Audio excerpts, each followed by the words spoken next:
This is the completed partition door, and it integrates with the footrest. If you haven't seen the footrest video, it'd be a good idea to take a look at that first so that you understand the build of the partition. This isn't a security partition. This partition is for privacy, and it will help keep the heat or cold up front and out of the living area. And it's to keep honest people honest, because if I take this in someplace on the road for service of any sort, I want to be able to lock this area up and keep those curious out of my living quarters. That's really its primary function. And it also keeps it looking like a construction van because it's solid white. When you close the partition all the way, people on the other side, all they see is a white wall. And it looks like the manufacturer's installed white wall.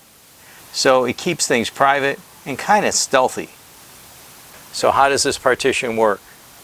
At the top, there are two steel rails that the partition slides on back and forth. The partition's made up of 3 panels, 2 half-inch wood panels, and 1 very thin 5mm panel. Each panel is approximately 24 inches wide. The full details will be in the plans that I'll put a link in below in the video description. And it simply slides across and sits in the channel that's in the footrest. Here you see the footrest, and the footrest is designed to hold the channel for the partition doors. If you haven't seen the footrest video, it's a good idea to take a look at that before investigating these partition doors. This flips up and this part flips over so that you can have the channel open for the partition doors. When you're driving and the partition doors are open, you flip this down and it keeps the partition doors from swinging around. So those flip down like that. So let's take a look at how the partition doors work. It's really simple, easy to do. You just pull this partition door, and when it stops, it pulls the second door. After that closes, you just slide over the third door. The third door is made of 5mm plywood. The first 2 doors are made of half-inch plywood. And that's about all there is to it.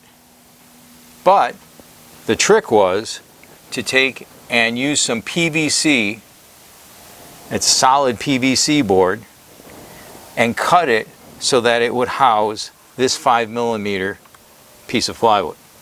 It's called project board, I think, at Lowe's and Home Depot. And that made this all doable. Now I'll bring you inside and I'll give you a look at the tracks on the top.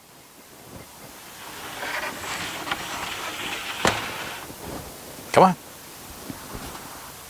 From inside, you can see the track. Goes the full length. And you see this little hole right here. That's because this panel doesn't go any further. This third 5mm panel, which slides inside the second panel, goes the rest of the way and matches the curve of the door. Up at the top, you can see the PVC piece that was cut to accommodate the third sliding door, which is that 5mm sliding door. And down at the bottom, you can see the same thing, that there is a piece of plastic that's been cut so that that 5mm piece can easily slide in and out. And then at both the top and the bottom, you'll see that there's a piece here that's a stop that keeps this piece from sliding right on out. Here you see the metal track. This is a standard metal track that you can buy at Home Depot, Lowe's, even Amazon. I'll put links in the description. This track is screwed to a 1/2-inch sheet of plywood that has been form-fitted to the roof of the ProMaster van. It has been screwed to the frame on each end and bonded to the top of the roof with construction adhesive.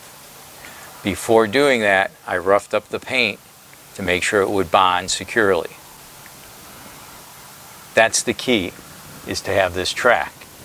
And you can see that the track has these rollers, right? And they're very easy to adjust, and they just hang.